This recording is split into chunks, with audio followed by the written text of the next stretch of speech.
Eu preciso que você acompanhe comigo a exposição do texto. Eu estou seguindo a versão revista e atualizada, e nessa versão está escrito o seguinte: e da parte de Jesus Cristo, a fiel testemunha, o primogênito dos mortos e o soberano dos reis da terra, àquele que nos ama e pelo seu sangue nos libertou dos nossos pecados e nos constituiu reino, sacerdotes para o seu Deus e Pai, a Ele a glória e o domínio pelos séculos dos séculos. Amém. Eis que vem com as nuvens, e todo o olho verá, até quantos o traspassaram, e todas as tribos da terra se lamentarão sobre ele, certamente. Amém. Eu sou o Alfa e o Ômega, diz o Senhor Deus, aquele que é e que era e que há de vir, o Todo-Poderoso. Eu, João, irmão vosso e companheiro na tribulação, no reino e na perseverança, em Jesus achei-me na ilha chamada Patmos, por causa da palavra de Deus e do testemunho de Jesus. Achei-me espírito no dia do Senhor, e ouvi por detrás de mim grande voz como de trombeta, dizendo: o que vês, escreve em livro e manda às 7 igrejas: Éfeso, Esmirna, Pérgamo, Tiatira, Sardes, Filadélfia e Laodiceia. Voltei-me para ver quem falava comigo, e voltado vi 7 candeeiros de ouro, e no meio dos candeeiros um semelhante a filho de homem, com vestes talares, e cingido à altura do peito com uma cinta de ouro. A sua cabeça e cabelos eram brancos como a alva lã, como neve, os olhos como chamas de fogo, os pés semelhante ao bronze polido, como que refinado numa fornalha, a voz como voz de muitas águas. Tinha na mão direita 7 estrelas, e da boca saía-lhe uma afiada espada de 2 gumes. O seu rosto brilhava como o sol na sua força. Quando o vi, caí a seus pés como morto. Porém ele pôs sobre mim a mão direita, dizendo: não temas, eu sou o primeiro e o último, e aquele que vive. Estive morto, mas eis que estou vivo pelos séculos dos séculos, e tenho as chaves da morte e do inferno. Amém.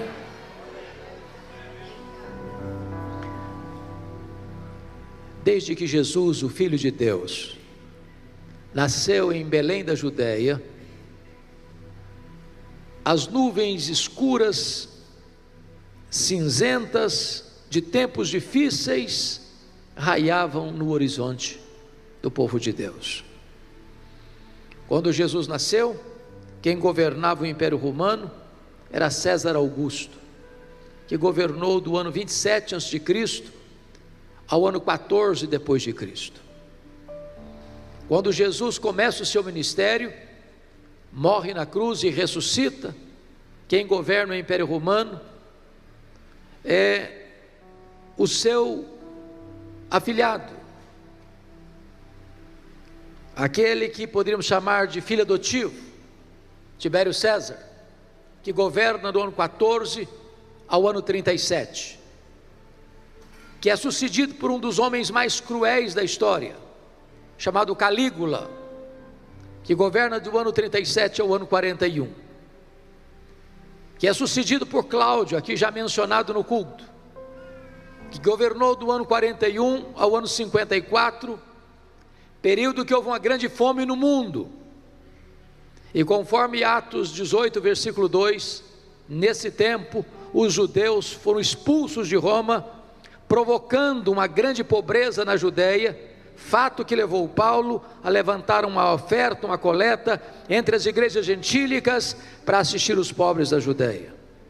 Cláudio foi sucedido por Nero, um homem perverso, que mandou matar sua própria mãe, que governa de 54 a 68, quando Roma, a capital do império, é incendiada, no dia 17 de julho do ano 64.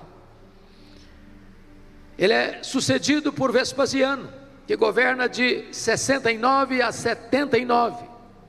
Esse é o imperador que vai construir o Coliseu Romano, e numa festa de inauguração de 100 dias, cerca de 10.000 crentes são mortos com requinte de crueldade.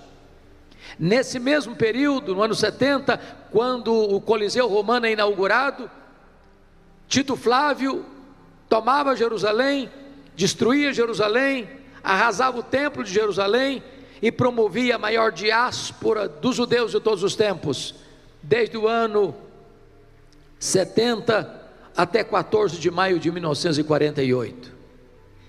É sucedido por Tito Flávio, que governa de 79 a 81, o homem que destruíra Jerusalém. Mas agora, de 81 a 96, assume o governo de Roma Domiciano, chamado de segundo Nero, ou Nero redivivo, pela maneira tão truculenta como ele perseguiu a igreja de Deus. É este imperador que deporta o apóstolo João, então pastor em Éfeso, Ásia Menor, para uma colônia penal, para uma ilha vulcânica do mar Egeu, conhecida como a ilha de Pátimos. Vale destacar que a essas alturas, todos os apóstolos de Jesus já estavam mortos, e mortos pelo viés do martírio. João era o último representante do colégio apostólico. A igreja estava sendo massacrada, os crentes estavam sendo queimados vivos, os crentes estavam sendo crucificados, os crentes estavam sendo jogados às feras, os crentes estavam sendo mortos pelas espadas dos gladiadores, um banho de sangue. Certamente, a intenção do imperador Domiciano era calar a voz do último apóstolo de Jesus, isolando-o naquela ilha vulcânica, naquela colônia penal, e jogaram uma pá de cal na igreja tão sofrida.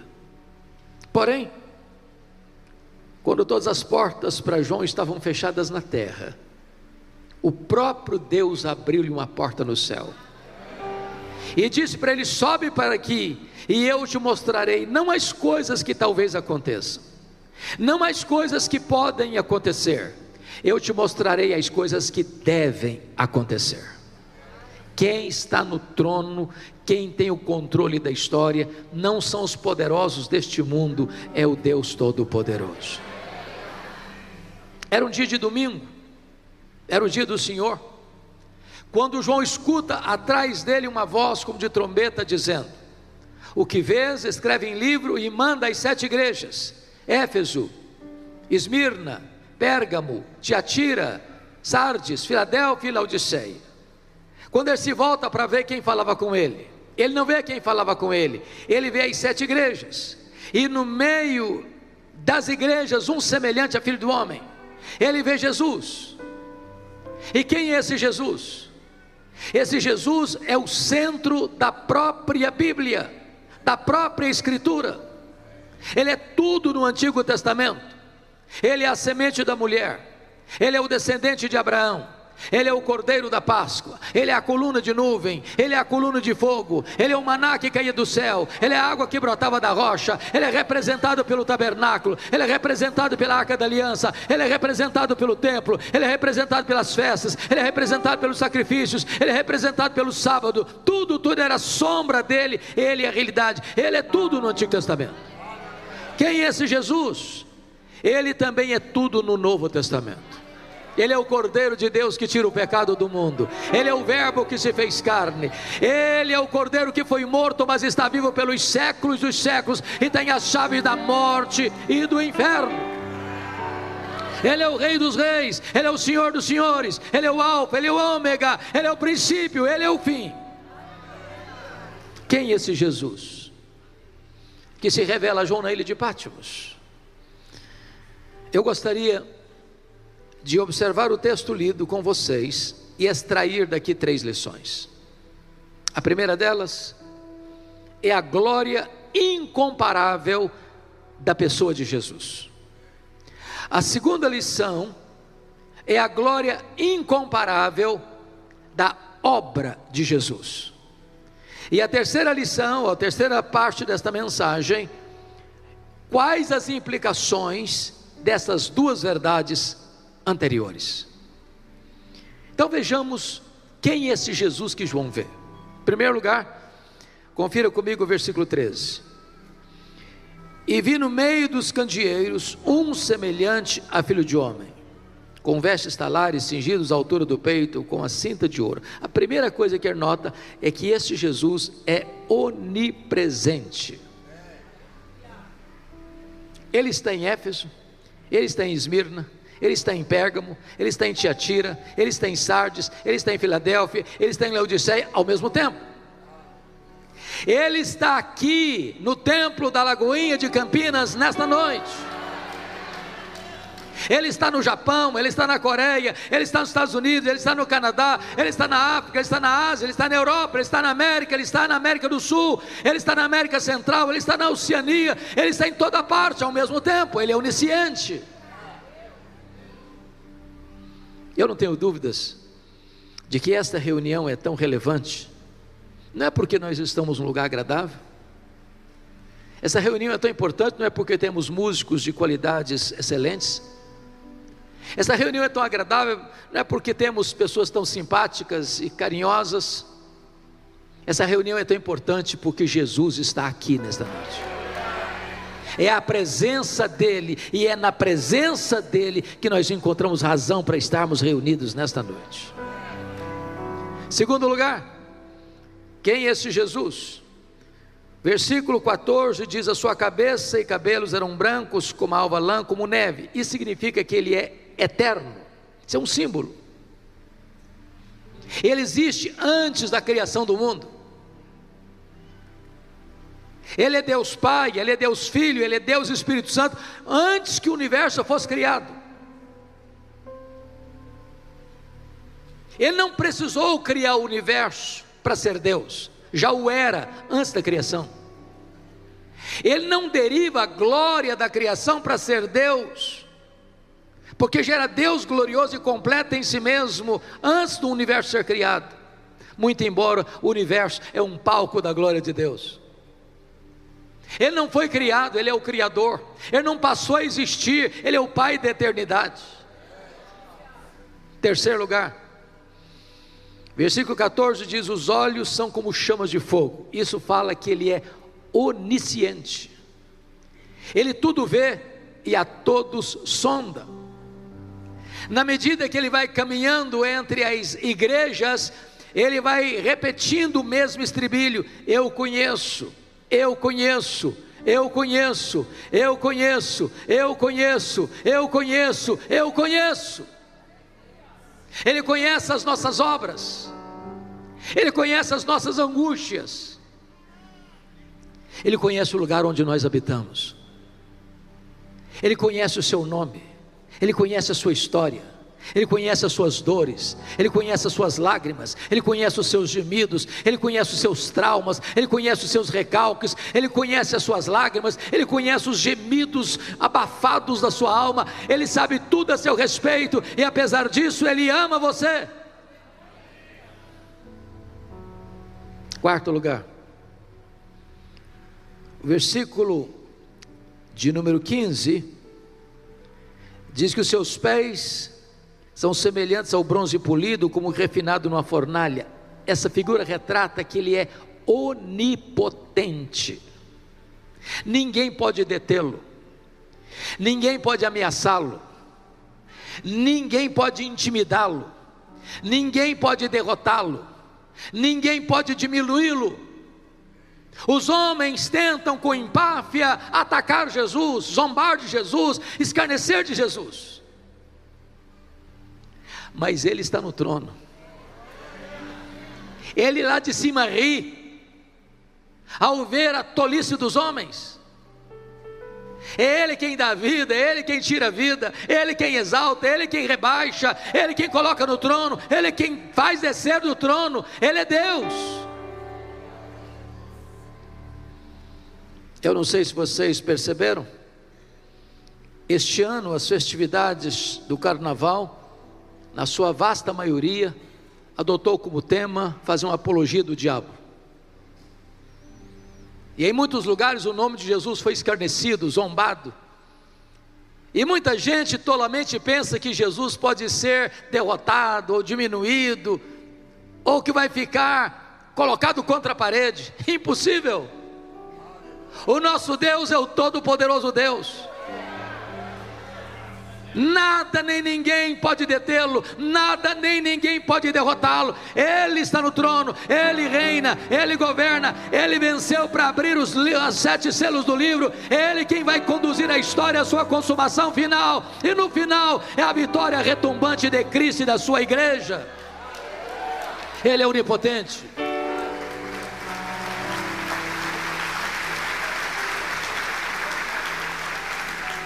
Mas o verso 15 diz que a voz é como voz de muitas águas.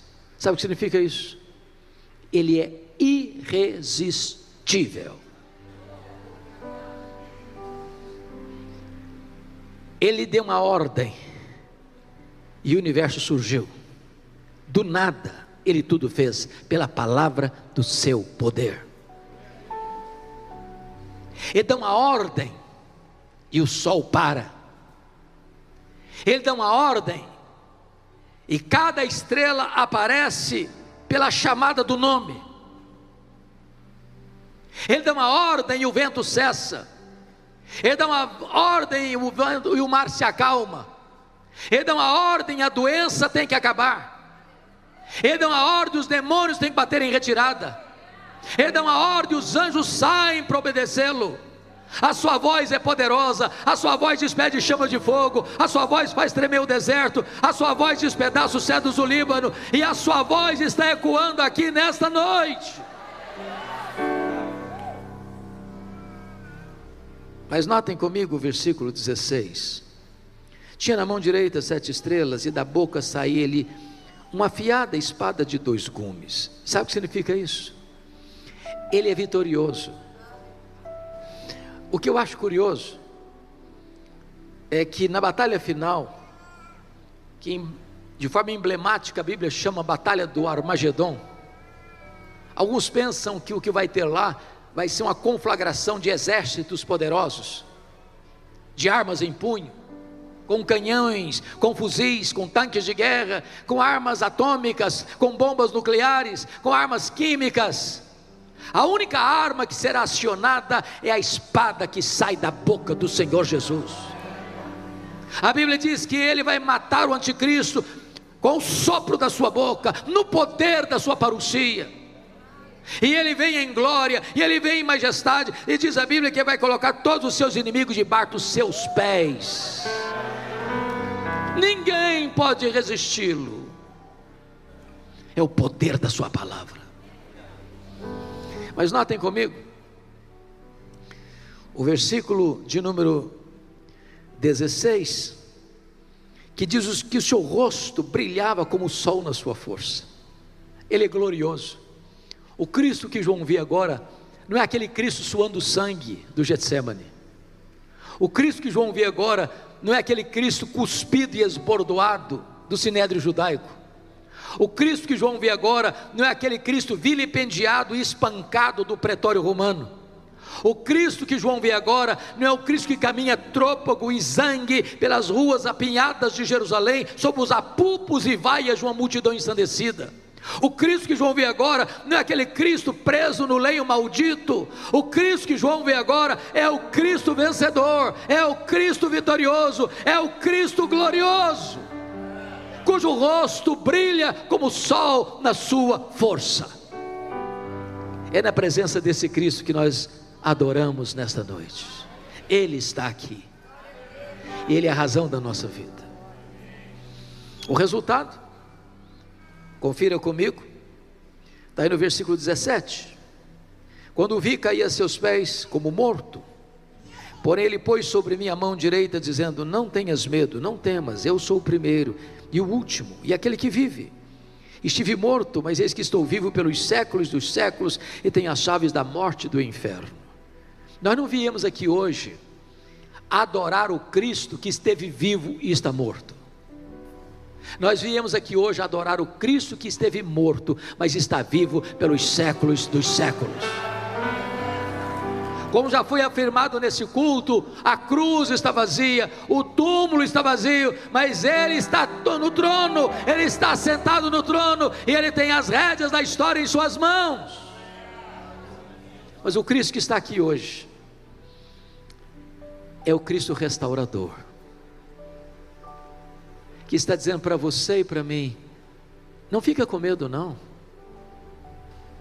O mundo está aí em convulsão, no estertor da morte, posto no maligno, caminhando célere para a perdição, furioso, cruel. Não tenha medo não. Sabe por quê, João? Porque eu sou o primeiro, eu sou o último, eu estou lá na frente também. E tem mais, João: eu estive morto, mas estou vivo pelos séculos dos séculos, e eu tenho as chaves da morte e do inferno. Quem tem a chave tem o poder, quem tem a chave tem a autoridade, e é Jesus quem tem poder, e é Jesus quem tem a autoridade. Ele manda no céu, Ele manda na terra, Ele manda no inferno. Quem tem a chave da morte e do inferno não é o diabo, é o Senhor Jesus Cristo. Louvado seja o seu nome. A sua pessoa é gloriosa. Esse é o primeiro ponto que nós estamos a destacar. Vamos ao segundo ponto da mensagem: a glória incomparável da sua obra.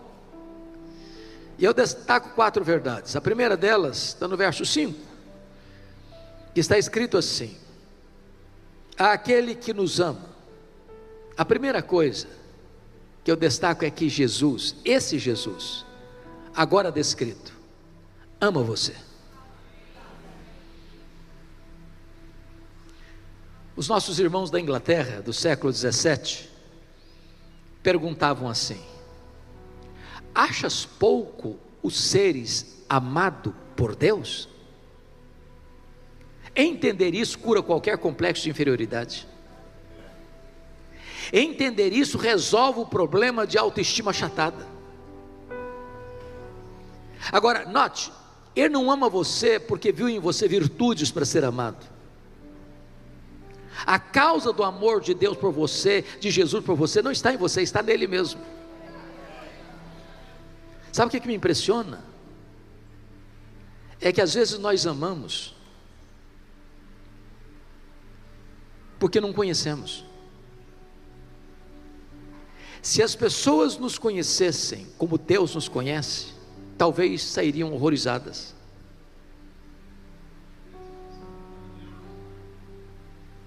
Às vezes as pessoas amam não quem nós somos, mas quem nós aparentamos ser. Mas apesar de nos amar, nos conhecer mais do que nós nos conhecemos, Ele nos ama.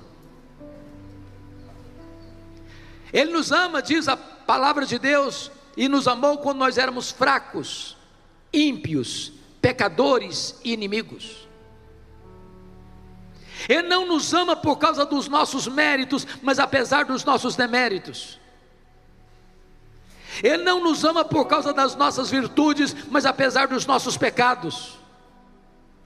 Ele nos ama com amor eterno e nos atrai para Ele com cordas de amor. Ele nos ama com amor perseverante. Ele nos ama com amor sacrificial. Ele não escreveu nas nuvens em letras de fogo: eu te amo. Ele esculpiu na cruz do Calvário: eu te amo. A segunda obra está aí no versículo 5 ainda. Está escrito: e pelo seu sangue nos libertou dos nossos pecados. Primeiro, Ele ama você. Segundo, Ele morreu por você.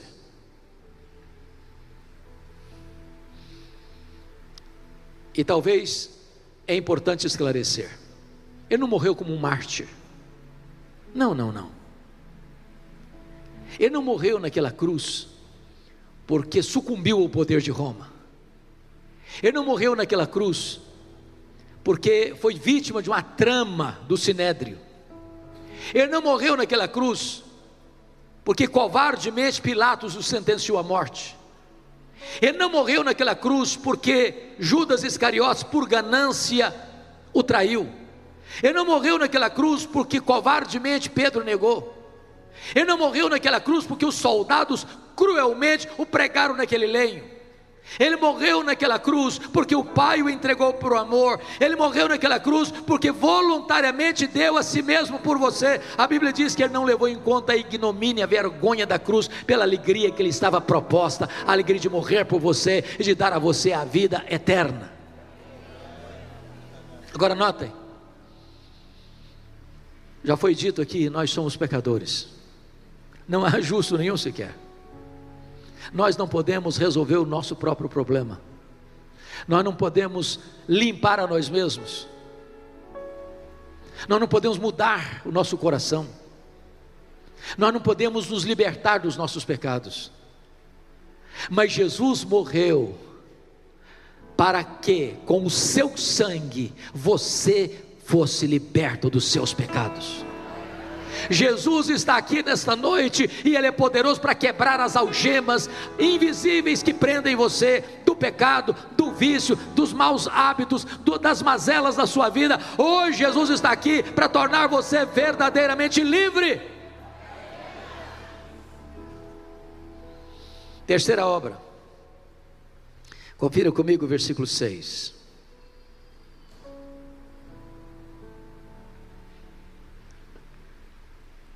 E nos constituiu reino, sacerdotes para o seu Deus e Pai.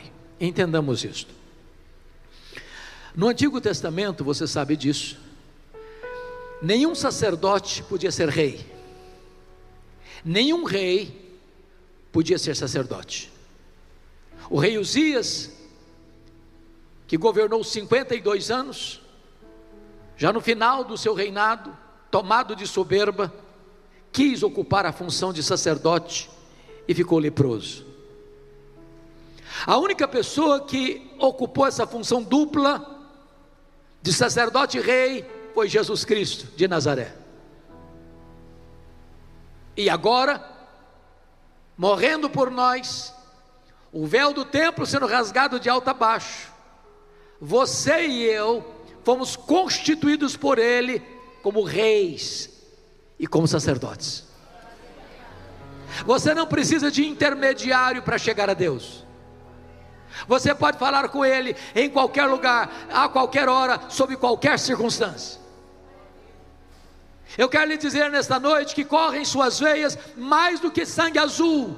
Você é filho do Rei dos Reis, do Senhor dos Senhores. Você é sacerdote, você é rei, você é filho do Altíssimo.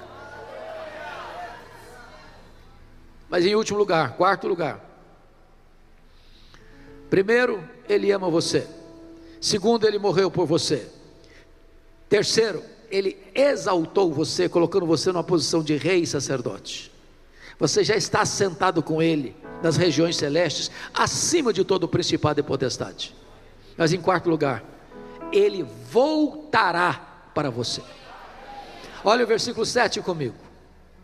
Está escrito: eis que vem com as nuvens, e todo olho o verá, até quantos o traspassaram, e todas as tribos da terra se lamentarão sobre ele certamente. Amém. Ele voltará.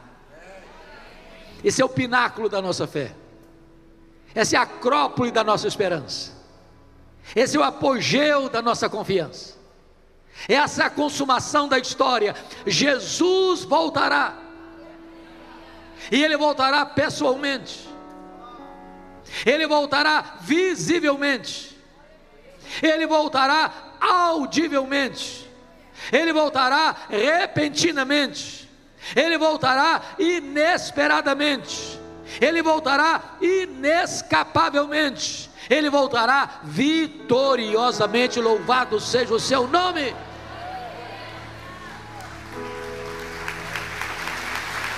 Ele ama você, Ele morreu por você, Ele exaltou você e Ele voltará para você.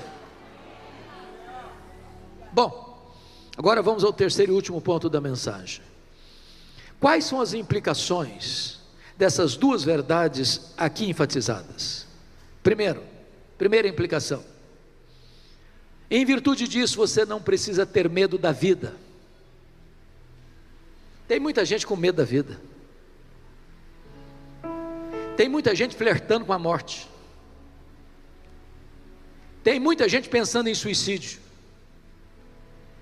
tem muita gente saltando nos braços da morte, tem muita gente com medo de enfrentar a vida, porque a providência é carrancuda, porque a circunstância é difícil. Eu fico imaginando o cenário de João. Os seus irmãos estão sendo crucificados, os seus irmãos estão sendo queimados vivos, os seus irmãos estão sendo jogados às feras, os crentes estão sendo perseguidos por todo lado. O próprio João, na velhice, é banido para uma colônia penal. O cenário é cinzento, a circunstância é medonha. Talvez você olhe para o Brasil e você não vê saída, e você não vê perspectiva, e você não tem esperança de mudança.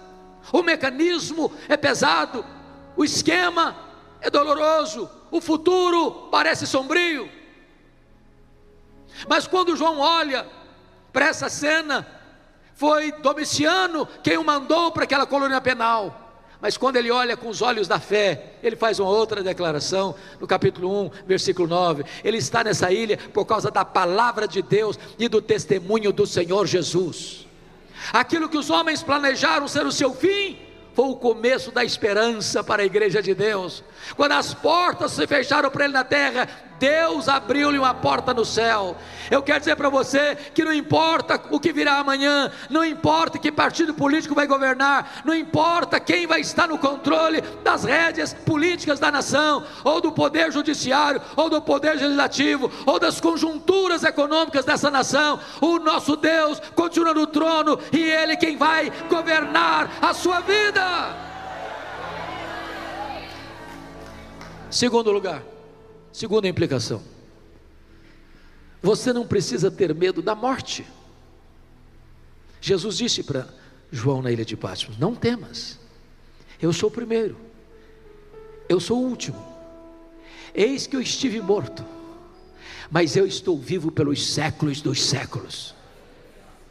Eu quero dizer para você que a morte agora não é mais aquele rei dos terrores, porque Jesus arrancou o aguilhão da morte.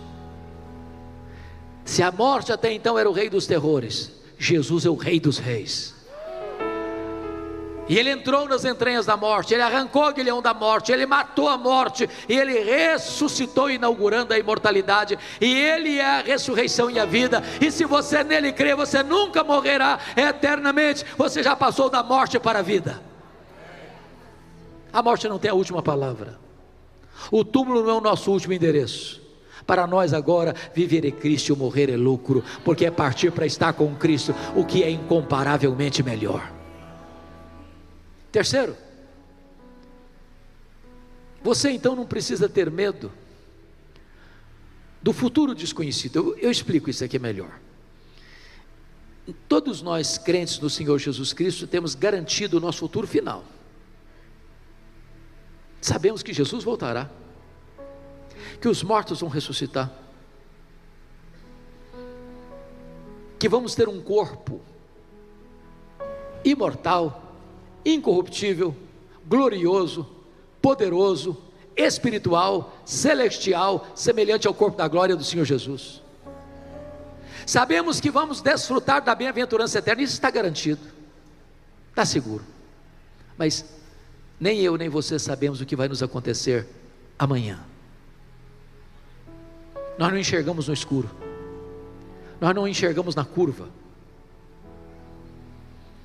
nós não podemos garantir se no próximo culto que esta igreja vai celebrar, se todas as pessoas que estão neste auditório vão estar vivas. Eu não sei se estarei vivo amanhã, nem você também.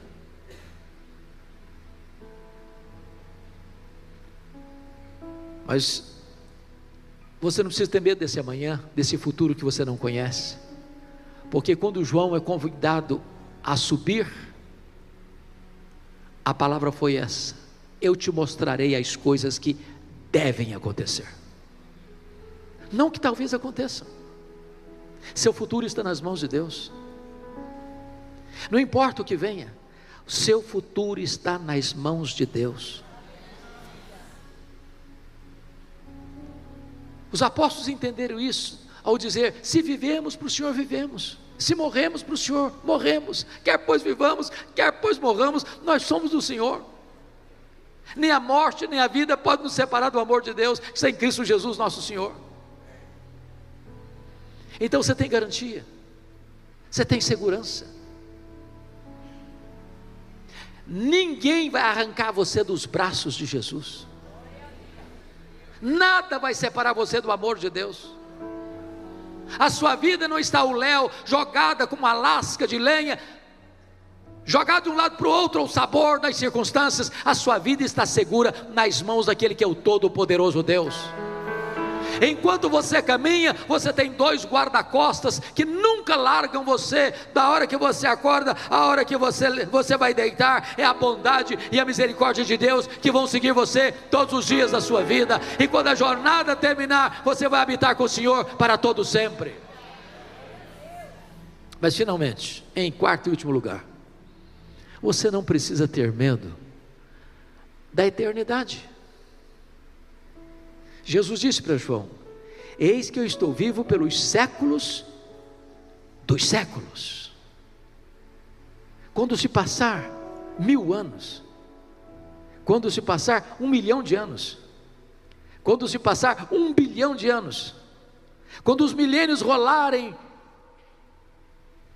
na eternidade insondável, Ele estará lá com você.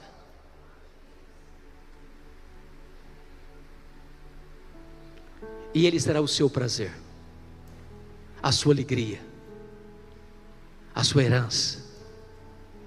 Você vai vê-lo face a face, você vai servi-lo, você vai reinar com Ele, você vai se deleitar nele.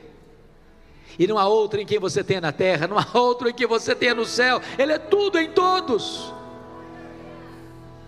Você não precisa ter medo, porque lá na eternidade insondável, Ele estará lá com você, e você habitará com Ele, reinará com Ele. Diz o texto, que quando João vê Jesus, nesta glória, ele cai como morto aos seus pés.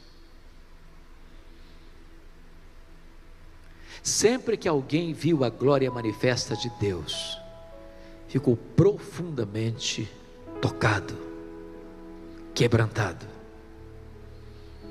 Este Jesus está aqui hoje. Qual vai ser a sua atitude em relação a Ele?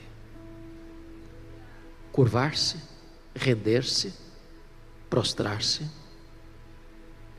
é reconhecer que Ele é tudo na sua vida? Feche os seus olhos por um momento.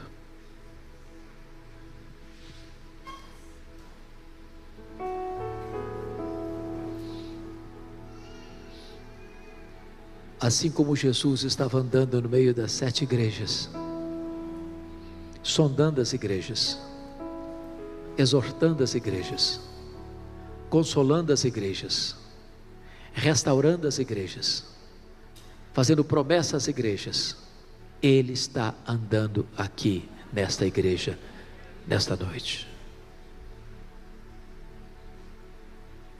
Ele ama você. Ele morreu por você.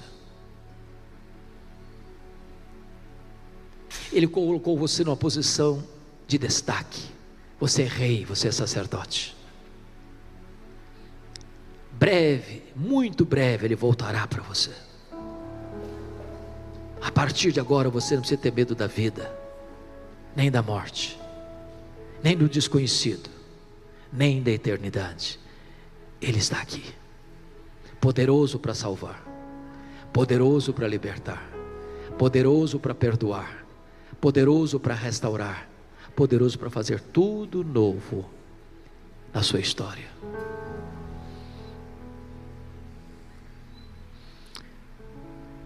Senhor Deus, eu te peço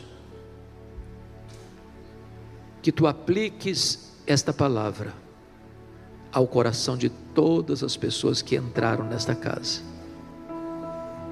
e de todas aquelas que estão acompanhando virtualmente este culto. Temos plena consciência de que só podemos falar aos ouvidos, só o Teu Espírito pode falar aos corações. Senhor, que o Teu Espírito agora tire o tampão dos ouvidos, que o Teu Espírito tire agora a venda dos olhos, Que o teu Espírito tire agora o coração de pedra e dê um coração de carne. Que o teu Espírito aplique esta palavra a todos nós, para que os nossos olhos vejam a grandeza incomparável de Jesus, a riqueza insondável da sua obra por nós, e que implicações tem isso agora para a nossa vida. Glorifica o teu próprio nome nesta noite, exalta entre nós o teu santo servo Jesus.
E Filipenses 4, 6 a 9 diz assim: não andeis ansiosos de coisa alguma, em tudo, porém, sejam conhecidas diante de Deus as vossas petições pela oração e pela súplica com ações de graças.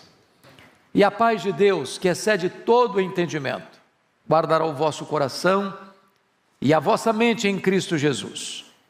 Finalmente, irmãos, tudo que é verdadeiro, tudo que é respeitável, tudo que é justo, tudo que é puro, tudo que é amável, tudo que é de boa fama, se alguma virtude há e se algum louvor existe, seja isso que ocupe o vosso pensamento. O que também aprendestes e recebestes e ouvistes e vistes em mim, isso praticai, e o Deus da paz será convosco.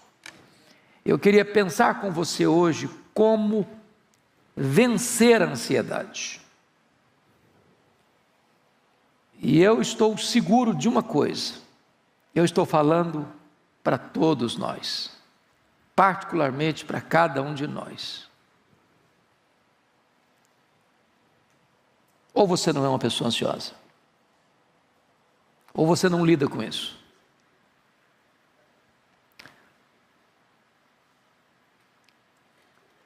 Os estudiosos dizem que 50% das pessoas que passam pelos hospitais, elas enfrentam problemas de ansiedade, ou são vítimas de doenças psicossomáticas. Isso levou o psicólogo Rollo May a afirmar que a ansiedade é o mais urgente e o mais grave problema da nossa geração. Alguns chegam até a afirmar que a ansiedade é uma doença, a doença mais democrática do nosso século. A ansiedade não tem fronteiras, atinge pessoas de todos os credos, de todos os estratos sociais e de todas as faixas etárias. Atinge as crianças. Eu achei muito curioso, estava pregando ontem em São Paulo e batia papo com uma criança muito alegre, muito extrovertida, muito desenvolvida. E aí ela disse assim: pastor, eu ando muito estressada.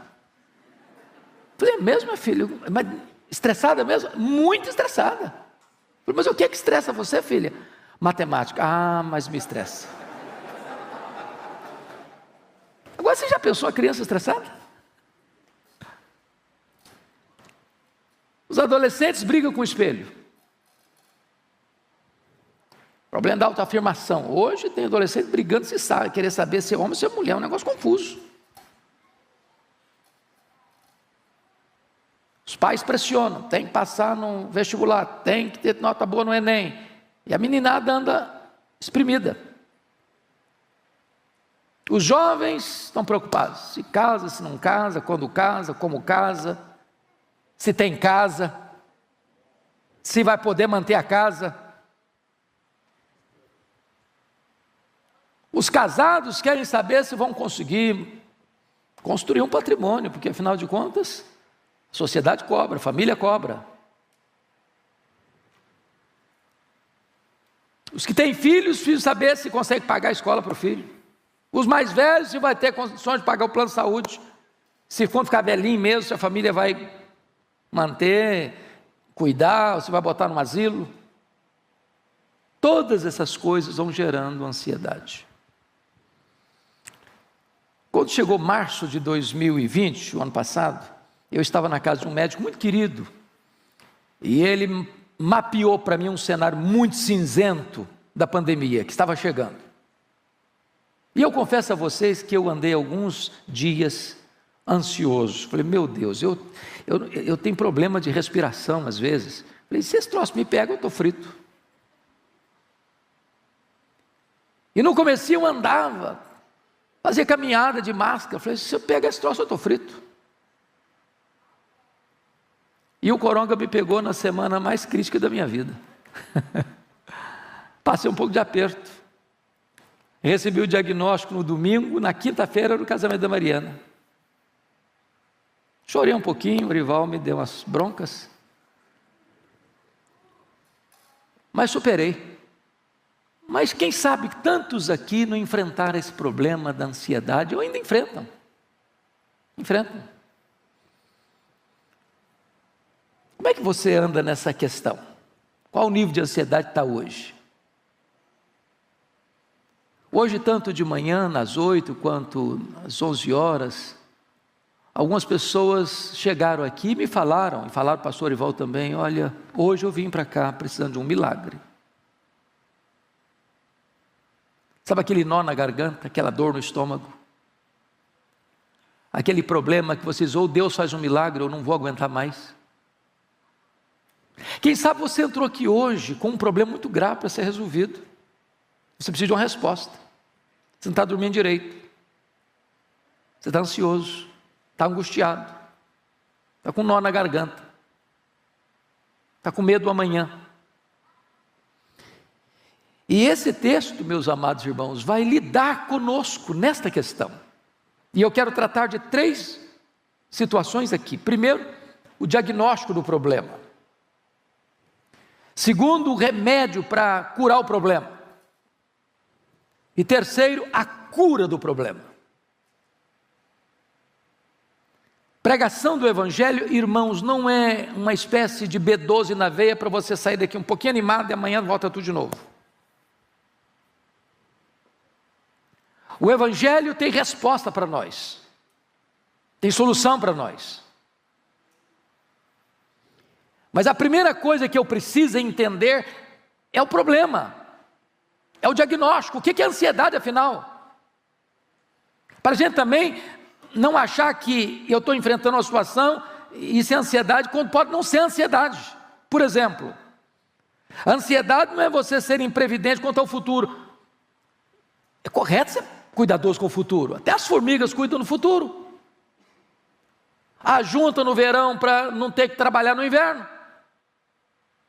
Então, quando você é previdente, você não gasta tudo que ganha, você faz uma poupança, você faz um investimento, você é cuidadoso, isso não é ansiedade não, isso é cautela, isso é sabedoria, isso é precaução, isso é prudência, não é ansiedade. Também ansiedade não é aquele negócio, corpo mole, entendeu? O cara é corpo mole, nos estudos, no trabalho, acorda tarde, vai dormir cedo, e tem que assistir todas as séries de Netflix que aparecem no mercado. É porque tem gente que, eu não sei, mas o dia dele tem mais horas do que a nossa, né? Porque o cara assiste tudo, sabe de tudo. Mas para fazer a obra de Deus está cansado, está ocupado. Outras pessoas acham que ansiedade é viver livre de problemas. Não, Paulo estava preso, estava algemado, estava sendo acusado pelos irmãos dele, a quem ele amava, a quem ele dizia: eu preferia ser anátema, desde que os meus irmãos se convertessem. E ele está preso, algemado, enfrentando lutas, mas não está ansioso. Então, se você está enfrentando dificuldades, isso não é ansiedade não. Então, o que é ansiedade na verdade? Vamos pensar nas causas. Quando eu leio esta carta aos Filipenses, a conclusão que eu chego é que toda a carta lida com o problema da ansiedade. No capítulo 1 desta carta, a ansiedade pode vir à tona como resultado de nós olharmos para os problemas em vez de nós olharmos para Deus. Hoje, gente, não dá para viver sem enfrentar problema. Isso é verdade, isso é fato. Você não está enfrentando problema porque você está passando aperto financeiro, não. Você está pensando que o pessoal rico não enfrenta problema, não? Enfrenta mais problema que você. Sabia disso? Que os ricos têm mais problemas? Alguém já disse que o cara mais feliz da vida é aquele que chega em casa cheirando graxa, toma um banho, come um bom prato de arroz com feijão e dorme a noite inteira bem dormida. Eu tenho um primo que tem muito dinheiro e eu disse: pastor Hernandes, o rico tem 2 problemas. Eu falei: é mesmo? Tem 2? Só 2? Eu falei: então quais são? Ele me disse: o primeiro problema é ganhar dinheiro, ganhar dinheiro, ganhar dinheiro, ganhar dinheiro, ganhar dinheiro, ganhar dinheiro. O segundo problema do rico é medo de perder dinheiro, medo de perder dinheiro, medo de perder dinheiro, medo de perder dinheiro. Ele vive nessa loucura a vida inteira. Então note você que quando você olha para os problemas, em vez de olhar para Deus, você pode ficar ansioso.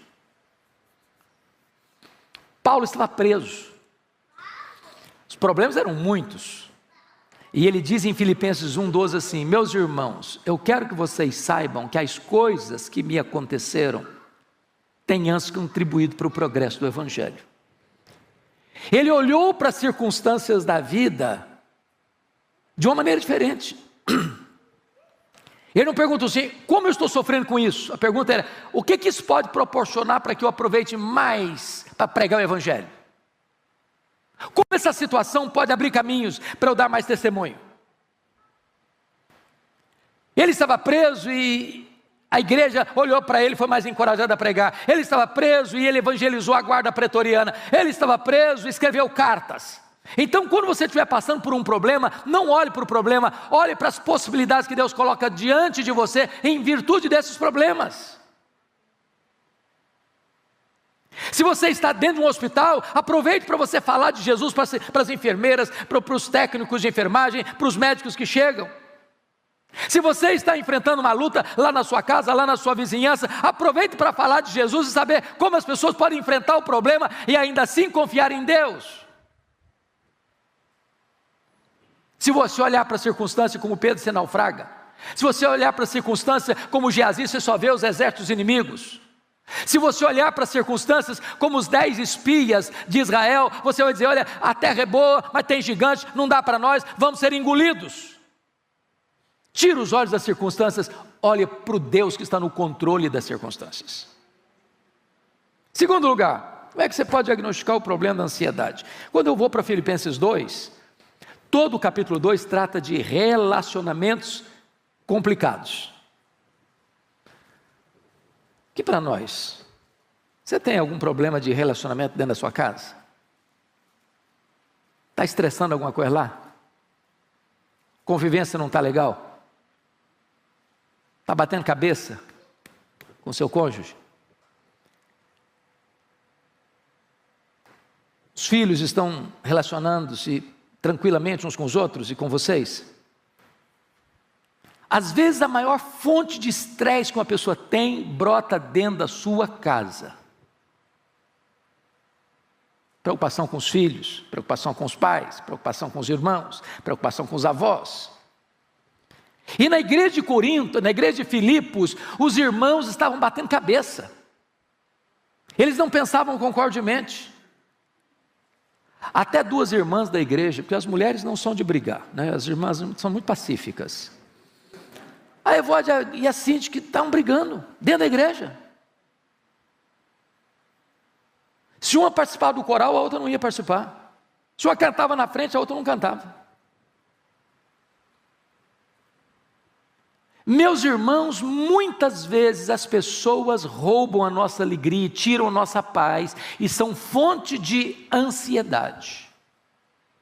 Como é que você faz para lidar com essa gente complicada que você tem dentro da sua casa, você tem lá no seu trabalho, você tem lá na sua escola, você tem até dentro da igreja? Paulo responde assim: tende em vós o mesmo sentimento que houve também em Cristo Jesus. Ele, sendo Deus, não julgou como usurpação o ser igual a Deus. Antes a si mesmo se esvaziou, assumiu a forma de servo e se humilhou até a morte, morte de cruz. Se você acha que a pessoa é complicada demais, pense no que Jesus Cristo fez por você. Seus argumentos vão desaparecer. Mas o que nos deixa ansiosos? Quando você vai para Filipenses 3, tem um outro problema que deixa a gente ansioso, sabe o quê? Grana, dinheiro. Quem já ficou ansioso aqui por causa de dinheiro? Tem que pagar as contas, tem que juntar mais dinheiro. Você sabe que a Bíblia diz o seguinte, que quem ama o dinheiro dele nunca se farta. As pessoas mais complicadas com dinheiro, corrupção, negócio errado, e falcatrua e tal, não são os pobres não, são não.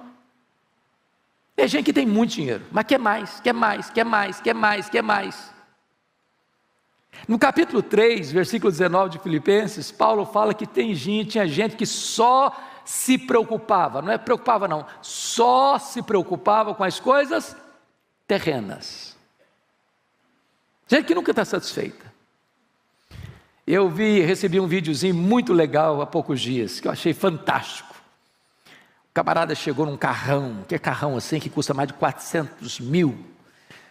E aí ele está chegando assim, perto do aeroporto, que ia viajar, estacionar o carro dele, o colega dele, de aviãozinho particular, chiquésimo, custava milhões. Ficou infeliz.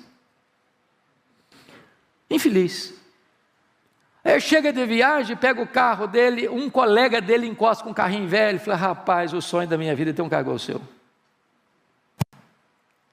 Aí o cara dirigindo um carro velho, lá vai o outro suado, de bicicleta, pedalando para o trabalho, fala, rapaz, o meu sonho é ter um carro igual o seu, porque eu ando de bicicleta. Aí o cara de bicicleta está pedalando, chega outro a pé, esbaforido, rapaz, o meu sonho é ter uma bicicleta, porque eu tenho que ir para pé para o meu trabalho. Aí o cara que está andando a pé, está reclamando, até que chega um de cadeira de roda, falei, rapaz, eu queria tanto ter as pernas boas igual você, tem que andar numa cadeira de rodas. Moral da história? Não importa o que você tem, as pessoas, via de regras, estão insatisfeitas com o que elas têm. Se você não tiver um coração grato, você nunca vai estar feliz, e a ansiedade vai roubar a sua alegria. Bom, então vamos lá. Ainda no diagnóstico, na manifestação da ansiedade, tem duas coisas que eu preciso chamar a sua atenção. Porque ela pode vir com relação ao passado como culpa. E no Filipenses 3,13, pensa comigo no Paulo. Quem era Paulo? Antes da conversão dele, ele era um assassino. Mandava matar crente. Dava o voto para matar crente. E ele não matou pouco crente, não. Está escrito lá na Bíblia, Atos 26, versículo 10, que ele encerrou muitos santos em prisões, muitos, não poucos, muitos santos em prisões, e contra esses muitos dava o seu voto, quando os matavam. Agora o cara é convertido. Se Jesus não fizer uma obra linda para purificar a consciência das obras mortas, esse cara não vai ter condições de dormir, ele vai ter pesadelo, o sangue vai estar correndo na mão dele, ele não vai ter paz. Quantos crentes que hoje vivem ansiosos, irmãos, porque nunca resolveram o passado, nunca resolveram os dramas do passado, nunca resolveram as feridas emocionais do passado, nunca resolveram os traumas do passado, gente que foi abusada na infância, que nunca superou isso, gente que tem culpa. Essa semana eu peguei um livro para ler, curiosíssimo, pastor Ivan, um livro fantástico, o título do livro é O Mestre das Perguntas, livraço, e o autor começa dizendo da culpa que o assolou, porque ele era um filho, assim, adolescente rebelde, sabe, que a mãe tinha que dar bronca todo dia, a mãe falou, meu filho, você vai me matar um dia, você vai me matar um dia, você vai me matar um dia, e aí de repente a mãe morre, menina adolescente, pronto, carregou a vida inteira essa culpa, eu matei minha mãe, eu matei minha mãe, eu matei minha mãe. Quantas pessoas que vivem atormentadas pelo chicote da culpa, por problemas lá de trás, que nunca foram resolvidos convenientemente ao pé da cruz de Cristo, o sangue do Cordeiro. Certa feita eu fui aconselhado a pedido para orar por uma senhora, tinha 80 anos, e o filho me disse assim, pastor, o senhor pode visitar minha mãe? Eu falei, posso. Falei, mas por que você quer que eu visite a sua mãe? Ele me disse, a minha mãe é uma mulher triste, cronicamente triste, angustiada. Já levamos em médico, já levamos em psicólogo, já levamos em psiquiatra, já fizemos exames, já tomou todo tipo de remédio, nada resolve o problema dela. Disse, então vou lá. Cheguei, aquela mulher com o semblante abatido, olhar distante. Comecei a conversar com ela, Deus foi dando graça na conversa. Lá pelas tantas ela disse assim, eu quero ficar sozinha com o pastor. Quando eu fiquei sozinho com ela, ela me olhou nos olhos e me disse assim, pastor, eu sofro há 60 anos. Eu falei, o que foi, filha? Ela me disse, eu traí meu noivo. Ele nunca ficou sabendo. Eu me casei com ele, vivi muitos anos casada, já sou viúva há muitos anos. Mas esse pecado está tão vivo na minha memória como se eu tivesse cometido hoje de manhã. Eu não tenho paz, eu vivo debaixo de um tormento, eu vivo numa masmorra, eu vivo debaixo do chicote da culpa. Quantas pessoas assim, irmãos? Eu falei para ela da graça, eu falei para ela do sangue do Cordeiro, eu falei para ela do perdão de Deus. Naquele dia aquela mulher se rendeu a Cristo, foi liberta, curada, restaurada, a alegria voltou na sua face. Eu discipulei essa mulher, batizei essa mulher e convivi com ela na igreja há mais de 10 anos, até o Senhor levá-la para a sua presença. Gente, precisa resolver o passado. Mas a ansiedade, irmãos, tem a ver com o futuro, Você fica ansioso não é com agora, você fica ansioso com o que vem para frente. É o medo do amanhã, é o medo do desconhecido, é o medo que não vai dar certo. Então tem gente que tem medo, e ela antecipa o sofrimento, como se o problema já estivesse acontecendo, sofre como se o problema já estivesse acontecendo, e estatisticamente 70% dos assuntos que nos deixam ansiosos nunca vão acontecer. Então sofre desnecessariamente. Bom, dito isto, eu gostaria que agora nós pudéssemos olhar essa questão da realidade, o resultado que a ansiedade produz negativamente na sua vida, tanto em reações físicas, como reações psicológicas, como reações espirituais. A palavra ansiedade na língua grega significa estrangulamento, ou puxar em direção oposta, como se você botasse uma corda no pescoço de alguém, duas pessoas puxando em direção oposta. É estrangular, estrangula suas emoções. Mais do que isso, a ansiedade vai roubar as suas forças. Roubar as suas forças. Ela vai minar você. Ela vai enfraquecer você. Você não fica mais forte, mais preparado para enfrentar o problema que virá, ou talvez nem virá, ficando ansioso hoje. Você se desidrata. Você se estiola, você se enfraquece. Mas mais do que isso, o pastor Arival chegou a dizer isso hoje de manhã. A ansiedade é a voz da incredulidade. Porque Jesus alertou isso. Os gentios que não conhecem a Deus é que se preocupam com todas essas coisas. Que comeremos, que beberemos, com que nos vestiremos. Então preste atenção nisso, aprenda a depender do provedor. Eu não sei se vocês tiveram já essa experiência, eu tenho de vez em quando. Tem dia que você está assim, tão angustiado, passando uma luta tão grande, uma pressão tão enorme, que você vai deitar, você não consegue direito dormir. Aí o dia amanhece. E quando o dia amanhece, parece que o problema foi dissipado. Aquele nevoeiro escuro vai embora. Aquela dor vai embora. A esperança brota, um fato novo acontece. E a Bíblia diz, o choro pode durar uma noite inteira, mas a alegria vem pela manhã. As misericórdias de Deus se renovam a cada manhã. Então, em nome de Jesus, comece a desenvolver esta confiança de que você não está no controle, mas Deus está.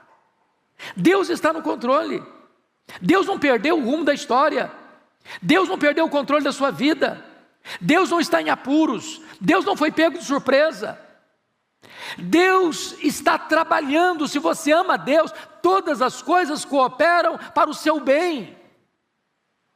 Mesmo que a providência seja dolorosa, mesmo que você esteja enfrentando uma enfermidade, um problema financeiro, um problema no casamento, um problema com os filhos, um problema na família, um problema de qualquer ordem, saiba disso, Deus está no controle. E Ele vai cuidar de você, e Ele vai sustentar você, e Ele vai dar livramento a você, e Ele vai fortalecer você, ainda que o problema não se resolva no tempo que você quer, a graça de Deus vai bastar a você.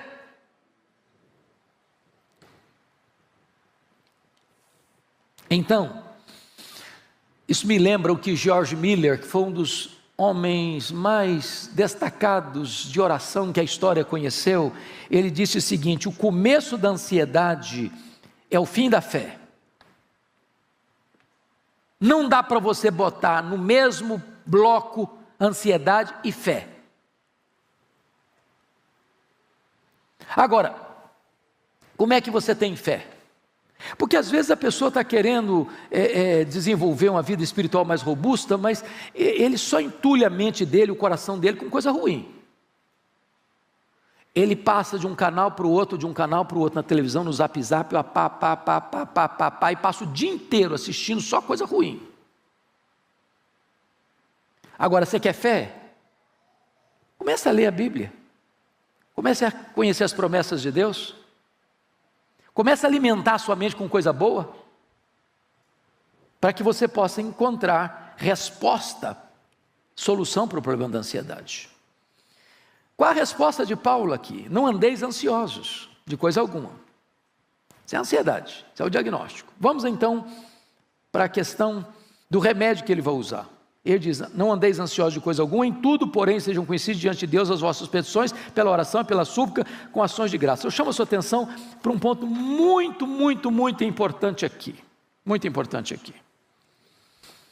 Quando Paulo diz, em tudo, porém, sejam conhecidas diante de Deus as vossas petições, pela oração e pela súplica com ações de graças, parece que ele está falando de 4 coisas, mas não está. Ele está falando de 3 coisas. A palavra oração aí é a mesma palavra para adoração.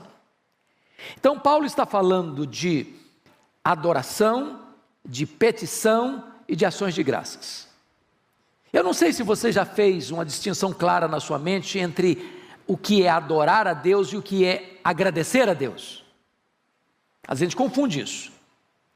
Você adora a Deus por quem Deus é, e você dá graças a Deus por aquilo que Deus faz, e você suplica a Deus porque Ele é seu Pai.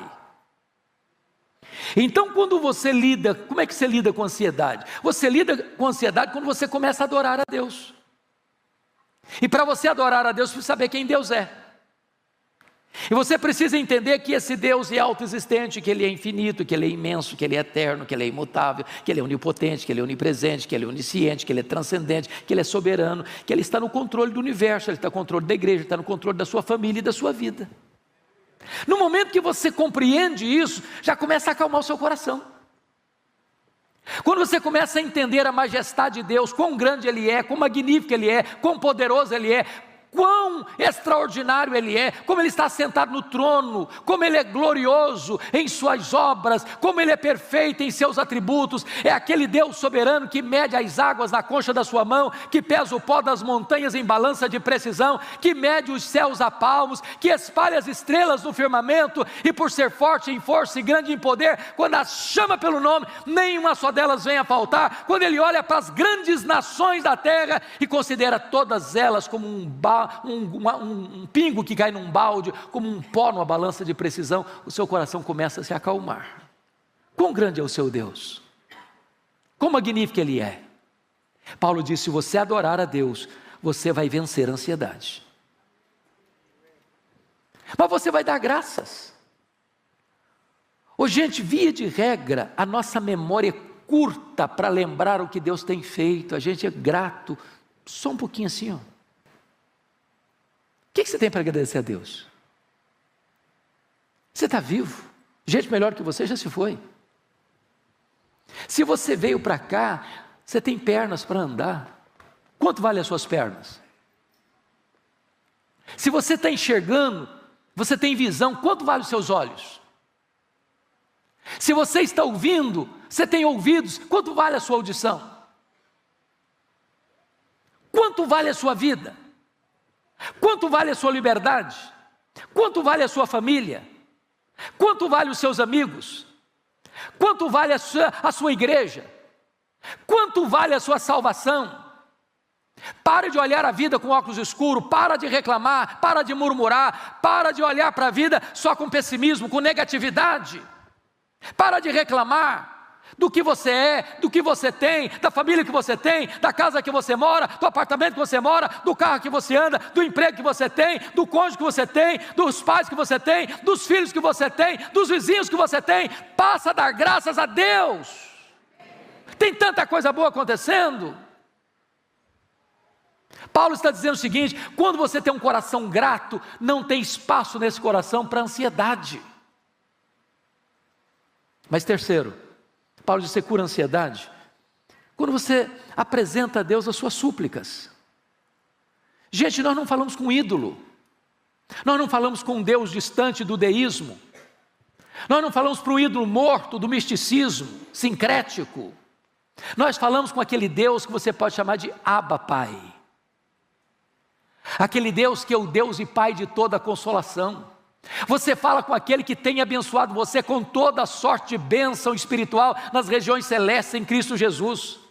Você fala com aquele Pai que amou você desde a fundação do mundo e enviou Jesus por amor a você para morrer pelos seus pecados, para dar a você a vida eterna. Você está pedindo àquele Pai que adotou você na família dele. Então não tem problema, não tem causa, não tem luta, não tem sofrimento, não tem situação que você não possa apresentar a eles: papai, eu preciso de ajuda, papai, eu preciso de socorro, papai, me ajude, estenda a tua mão para mim, venha ao meu encontro, me console, me carregue no colo, eu preciso de colo nessa noite. Ele escuta você, Ele atende você, Ele se importa com você. Pois bem, amados, Paulo vai dizer que você vai enfrentar a ansiedade vitoriosamente. Mais uma coisa, diz aí no versículo 8, é quando você põe na sua cabeça pensamentos positivos. Quando eu digo positivo, não é pensamento positivo do ponto de vista humanista, não, é botar coisa boa na sua cabeça. E ele diz aqui no versículo 8 assim: finalmente, tudo que é verdadeiro, respeitável, justo, puro, amável, de boa fama, seja isso que ocupe o vosso pensamento. Então preste atenção nisso. Tudo que você joga para dentro da janela da sua alma fica arquivado na sua mente. Quem fica assistindo pornografia, sabe o que vem na mente? Pornografia. Quem fica assistindo lutas de sangue, e você quase que vibra porque o cara arrebenta a cara do outro, o que vem na sua mente? Violência. Quem ainda tem o desplante de assistir novelas, que o negócio é um nó e uma vela. O negócio é nó e vela. Vai vir o que na mente? Traição, maluquice. Quem fica assistindo todas as séries de Netflix apenas e os filmes de Hollywood que só tem misticismo, violência e bandidagem e promiscuidade, o que vem na mente? Irmãos, tem muito lugar, tem muita casa que a Bíblia fica lá encostada na prateleira até o próximo domingo, e já tem gente que não gosta mais de trazer Bíblia não, porque esse negócio é chato, é cafona carregar uma Bíblia. E aí fica ansioso, fica um poço de ansiedade. Ele está a par de tudo que acontece de Netflix, mas se perguntar para ele João 3,16, ele acha que não sabe onde está. Aí a ansiedade, desculpa da expressão, monta na cacunda dele.